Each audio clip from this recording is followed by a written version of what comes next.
प्रवीण गुत्ते, इन्होंने सवाल पूछा है कि जब तथागत बुद्ध का जन्म हुआ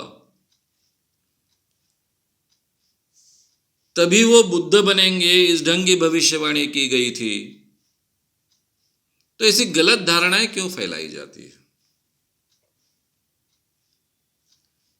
ये केवल बुद्ध के बारे में गलत धारणा फैलाई जाती है ऐसा नहीं है, सभी धर्मों के बारे में इसी ढंग की गलत धारणाएं फैली है।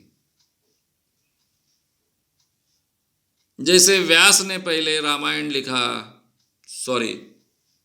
वाल्मीकि ने पहले रामायण लिखा और बाद में रामायण घटा, ऐसा भी आपको कहने वाले काफी लोग मिल जाते हैं।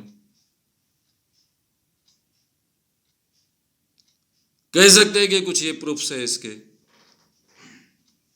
सेम थिंग, व्यास ने पहले महाभारत लिखा और बाद में महाभारत उस ढंग से घटा, ऐसे कहने वाले भी काफी प्रमाण आपको मिल जाएंगे। ये परंपरा रही है। ग्रीक मैथोलॉजी जो है उसमें भी इस ढंग की बातें कही गई है कि पहले उसकी भविष्यवाणी की गई और बाद में उसी ढंग से वो बात हुई। हरक्यूलिस के बारे में कहा गया। तो ये जो भगवान की चीजें हैं, महाकाव्य की चीजें हैं, उनके बारे में कहने की प्रथा कहीं ना कहीं आगे निर्माण हो गई और वो बातें उस ढंग से फैलाई गई। उसको ज्यादा एक दैवी स्वरूप आ जाता है, लेकिन उस आदमी का कर्तृत्व को कोई महत्व बचता नहीं है, ये हम भूल जाते हैं। चाहे राम हो, चाहे महाभारत के कृष्ण, अर्जुन, भीम, युधिष्ठिर हो, ये अगर पहले से ही लिख के और वैसे ही बर्ताव कर रहे हैं तो उनमें क्या उसकी विशेषता है, उनका क्या शूरत्व है, उनकी क्या प्रतिभा है, उनका क्या कर्तृत्व है? ये सवाल आम व्यक्ति के मन में निर्माण होता है, इसकी उनको चिंता नहीं होती है।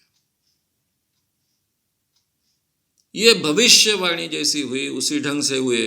अभी ये इवन बाइबल के बारे में है, यीशु के बारे में है, मोजेस के बारे में है।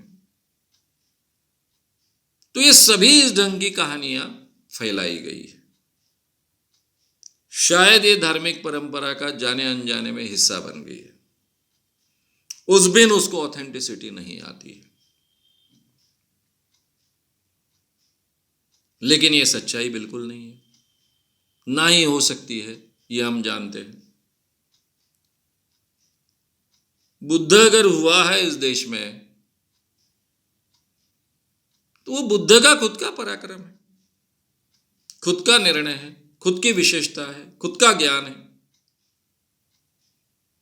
अगर महाभारत में कृष्ण हुआ है, सही में भारत में हुआ है, अर्जुन हुआ है, भीम हुआ है, युधिष्ठिर हुआ है, तो ये उनका पराक्रम है, उनका शूरत्व है।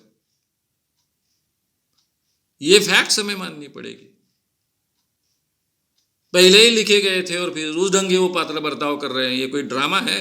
ये कोई नाटक है? ये कोई सिनेमा है? लेकिन इसी ढंग से पूरे दुनिया में महाकाव्यों के बारे में कहा जाता है। कई धार्मिक चीजों के बारे में ऐसी कहानियां फैलाई जाती है।